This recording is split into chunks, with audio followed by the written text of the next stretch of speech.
Bismillahirrahmanirrahim. Alhamdulillahi robbil alamin. Assalatu wassalamu ala Muhammadin va ala alihi va ashabihi ajma'in.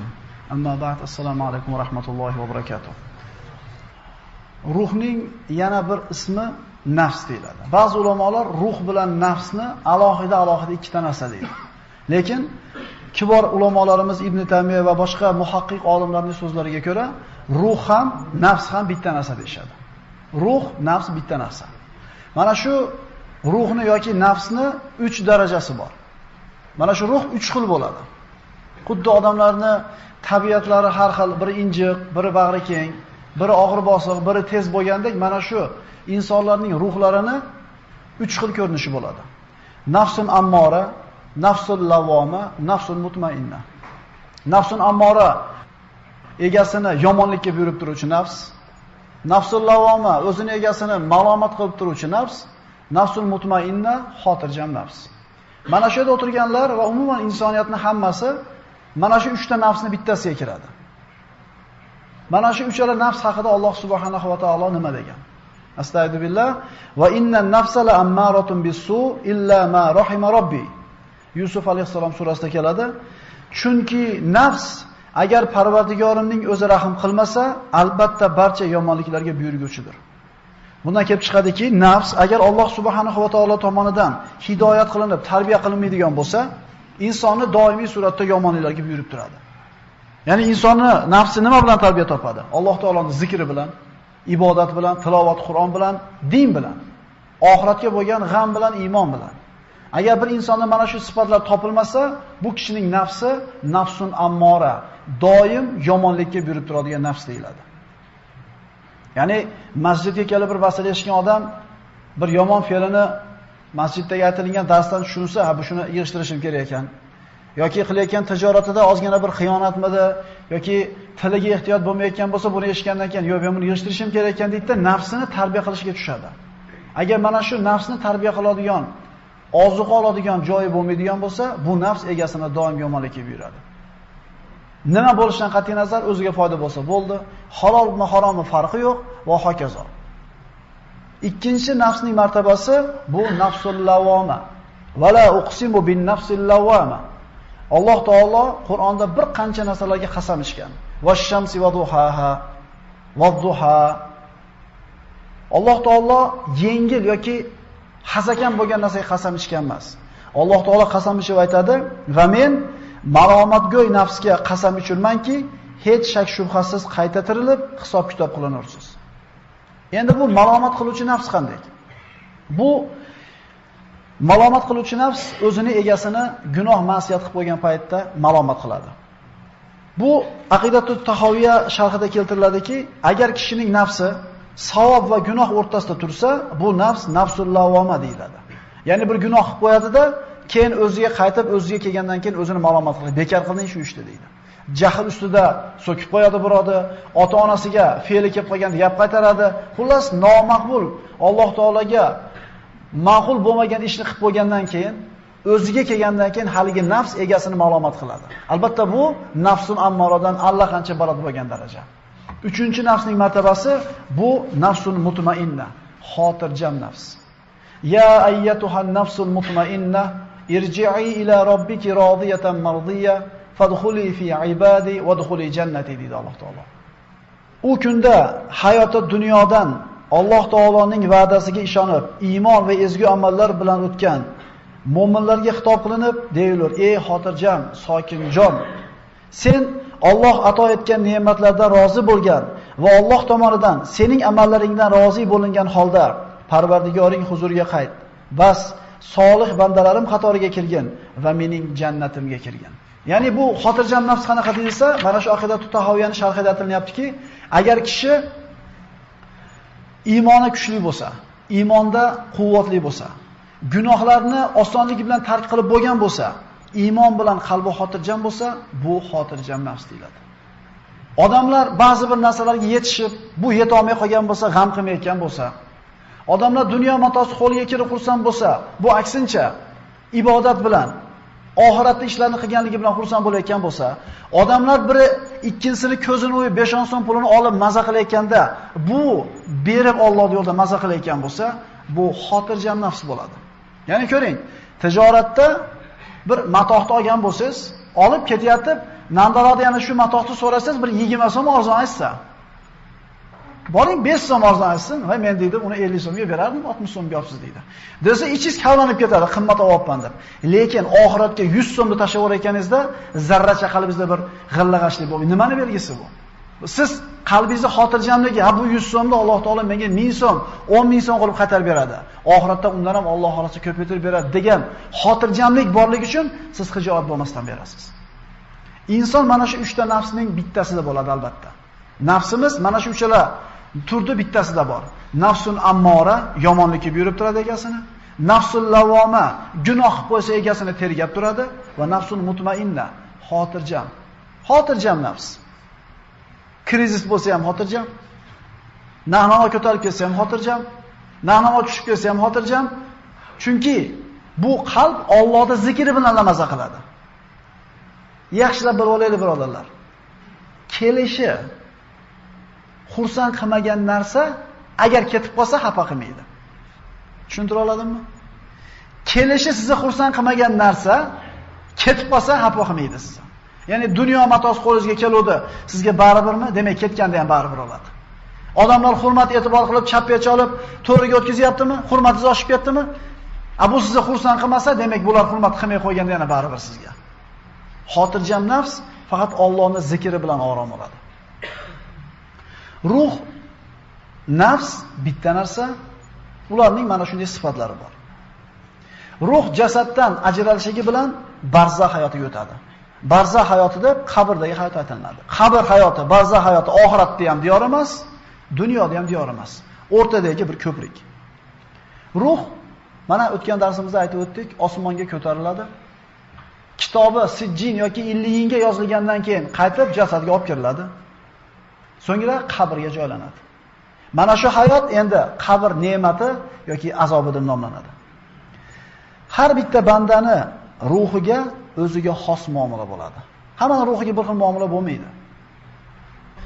Bal rafiqil a'la minal janna. Bal rafiqil a'la minal janna. Jannatdagi rafiqul a'loga, jannatdagi rafiqul a'loga dedi-da, Rasulullohning ruh pokiz ruhlari tanadan tark etdi. Ya'ni Rasulullohga qolishi ixtiyori berilganda Parvardigorim huzurida ishora qildi. Anbiyolarning ruhlari ana shu joyda.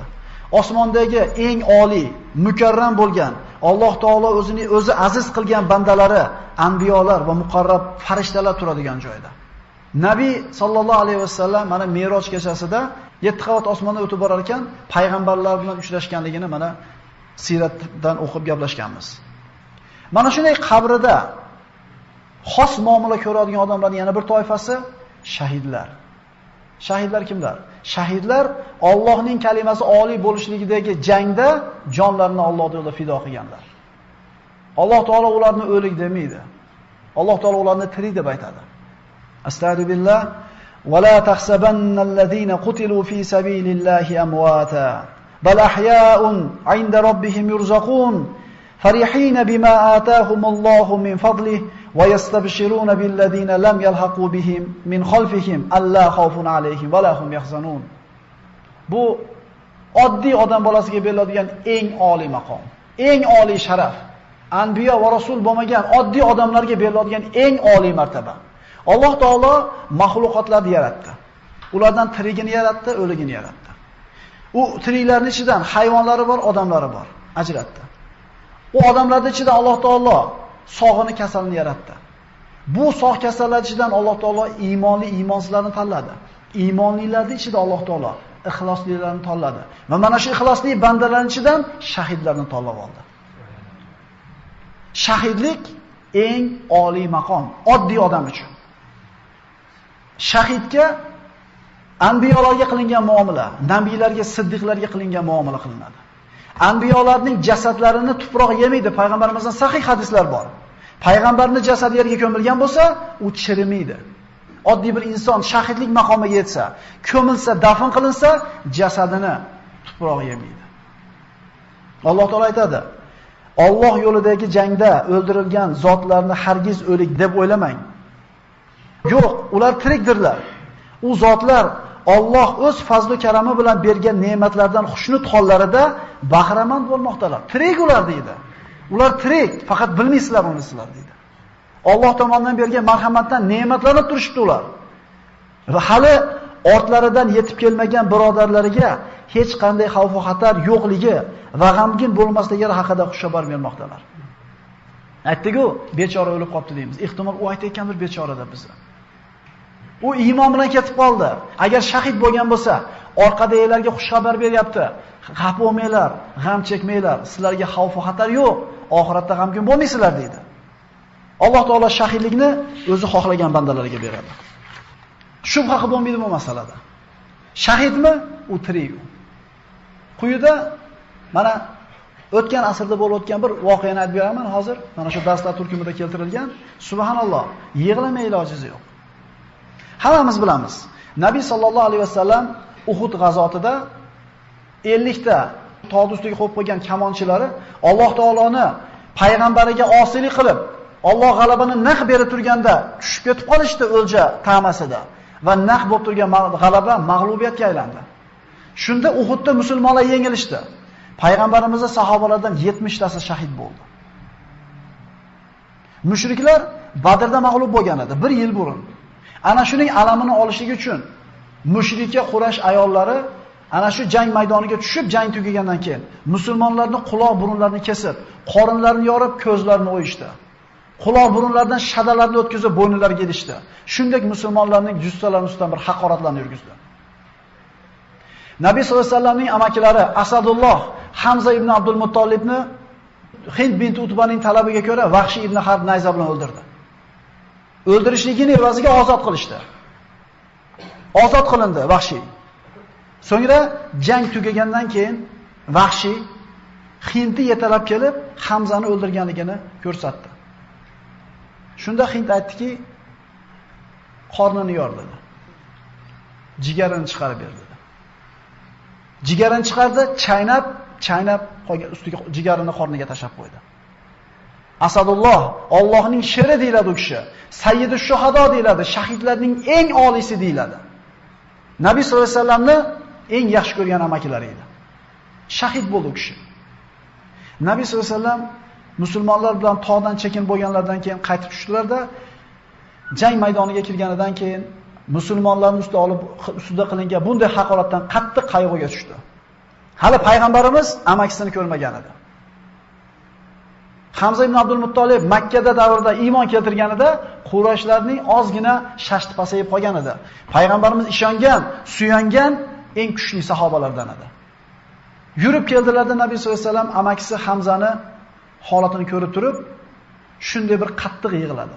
Ovozlari baland bo'ldi. Hali sahobalar bunaqa yig'laganini ko'rishmagan edi Rasululloh sollallohu alayhi vasallam. Shunda mana shunday bir alamda, o'tda Payg'ambar sollallohu alayhi vasallam Allohga qasam dedi. Agar Alloh meni Quraysh ustida g'olib qilsa, 70 tasini men ham muslo qilaman dedi. Sahobalar Allohu akbar deb baqirishdi. Lekin Rasululloh Makkani fath qilgandan keyin bu oliy axloq egasi bularni hammasini avf qildi. Oliy axloq bilan past axloqning farqi nimada? Past axloqli kishi oliy axloqli kishiga pastlik qilganda, bu oliy axloqli egasi oliyligicha turaveradi. Payg'ambarimiz oliy bo'ldi, ularni avf qildi. Rasululloh sollallohu alayhi vasallam Hamza amakilari Hamzaga birinchi bo'lib janoza o'qidi. Qorni yorilgan, quloq burunlari kesilgan. Janoza o'qidi. Birinchi bo'lib Hamzaga. Keyin yonboshiga boshqa sahobani olib keldi, unga janoza o'qidi. U sahobani olib qo'ydi, boshqa sahobani olib keldi. Hamza turibdi joyida. Payg'ambarimiz 70 marta janoza o'qidi Hamza roziyallohu anhuga. So'ngra janoza o'qib bo'lganlardan keyin aytdiki, Parvardigoro dedi, men bularni shahid ekanligiga men guvohman dedi. Shahidligi aniq bo'lgan kishilar shuhado Uhudda shahid bo'lganlar. Hojiga borib kelgan mana aka-ukalarimiz yaxshi bilishadi. Madinaga borganda albatta o'ga ziyoratga olib boriladi. Chunki Payg'ambar sollallohu alayhi vasallam ziyorat qilinglar degan. Mana endi bugungi mavzumizga tegishli joyi. O'tgan asrda mana hozir hajga borganlar ko'rgan, u shahidlar ko'milgan qabristonni devor bilan o'rab qo'yilgan. Lekin o'tgan asrda mana shu 20-asrda qattiq sel bo'lib, ana shu shahidlar ko'milgan qabristonni suv yuvib, ba'zi shahidlarning jussalari yer betiga chiqib qolgan. 1400 yil burun ko'milgan jasadlar kecha ko'milganda chiqib turgan. Shayx Muhammad Mahmud Savob rahimahulloh aytadi. Uhuddagi shahidlarni dafn qilishlik marosimiga meni ham chaqirishgan edi deydi. Men ham qatnashdim deydi. Men ko'mgan sahobalar ichida Hamza ibn Abdul Muttolib ham bor edi deydi. Birodalar 1400 yildan keyin gapiryapti bo'lgan ishdi. 1400 yildan keyin aytilyapti bu ish. Hamza ulkan gavdalik edi deydi. Ulkan jussalik edi deydi. Quloq burunlari kesilgan holda, qorni yoriq, qo'lini qonga qo'yib yotardi deydi. Xuddi kecha ko'milgandek. Biz uni qimirlatib, o'rnidan jildirmoqchi bo'lganimizda, qo'li jilib ketdi-da, jarohatidan qon oqdi. Qon oqqanda atrofni mushk ambarning hidi tutdi deydi. Birodarlar, bu o'tgan asrda bo'lgan ish. 1400 yildan keyin yerni betiga Alloh taoloning irodasidan chiqib qolgan bu Hamzani nima uchun Alloh bizga ko'rsatyapti? Nima uchun? Alloh taoloning oyatlari haq ekanligini yana bir marta bir isbotini topishligimiz uchun. Sanurihim ayatina fil afaqi va fi anfusihim hatta yatabayyana lahum annahu al-haq. Toki ularga ushbu Qur'on rostdan ham Allohning tomonidan nozil qilingan haq kitob ekanligi aniq ma'lum bo'lgunicha, albatta biz ularga atrof ofoqdagi va o'z vujudlaridagi bizning borligimiz va qudratimizga dalolat qiladigan oyat alomatlarini ko'rsatajakmiz. Ko'rib qo'yinglar deyapti Alloh taolo. Meni oyatlarim haq. Va la tahsabannallazina qutilu fi sabilillahi amwat. Alloh yo'lidagi jangda qatl qilinganlarda o'lik demanglar deb turib ko'rsatib qo'yapti Alloh taolo bizga. Bu tavotur bilan va aynul haq bilan to'g'ri isbotlangan narsa. Oyatda, hadisda kelgan va zamondoshlarimiz ko'zi bilan ko'rgan. Shayx Muhammad Mahmud Savob rahimahulloh. Nima xulosa olamiz? Shahidlarning eng afzali Hamza ibn Abdul Muttolib dedi Rasululloh. Va zolim podshohning oldiga borib, amr ma'ruf nahiy munkar qilganda qatl qilingan kishi dedi. Shahidlarning eng sayyidlari mana shu kishilar.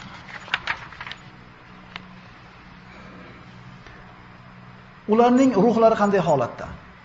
Ularning ruhlariga qanday bir muomala bo'ladi? Birodarlar, mana kechagi darslarda aytdik. 200 yil burungi odamlardan birortasi bormi? 100 yildan keyin shunda o'tirganlardan birortasi qoladimi? O'ylaylik, haqqa boramiz. Bu hayot bizni aldab qo'ymasin. Haqiqiy ziyon dunyosi oxiratidan to'sib qo'ygan kishilarning ziyoni. Chunki bulturgi gullardan birortasi bil paydo emas, birodarlar. Biz ham o'sha gullarning bittasimiz. Bir yil gullayapmizmi, keyin yil Alloh biladi. O'ylaylik, nimaga keldik, nimaga yashayapmiz, nimaga ketamiz. 8 rakat o'qib tezroq ketib qolsam degan g'am bilan kelamiz ba'zilarimiz. Shu peshinda asrga taqa o'qib olaylik deymiz. Bu hali Allohni tanib namoz o'qiyotganlarning ahvolimiz shu. U sahobalar qanday kishilar bo'lgan edi? Mana aytdik, Alloh taolo tanlayapti. Mahluqotlar, tiriklar, iymonlilar, ixloslilar, ine shahidlar deydi. Xo'p, bizga shahid bo'lishlikka imkon bormi, yo'qmi? Biz shahid bo'lishlik deganda faqat jang maydonida tushunmaylik. Jang maydonida shahid bo'lishlik eng oliy ko'rinishi, lekin quyidagi quyi qismlari ham bor shahidlikning. Qaysi u? Masruq tobiinlardan bu kishi Abdulloh ibn Mas'uddan ana shu oyat haqida so'radi. Ya'ni shahidlarni o'lik demanglar degan oyat haqida so'radi. Ibn Mas'ud aytadi, biz Rasululloh sollallohu alayhi vasallamdan so'radik. Mana shu oyatni nima deb tushunamiz deganida Rasululloh aytdilarki, shahidlarning ruhlari yashil rangli qushlarning ichida bo'ladi.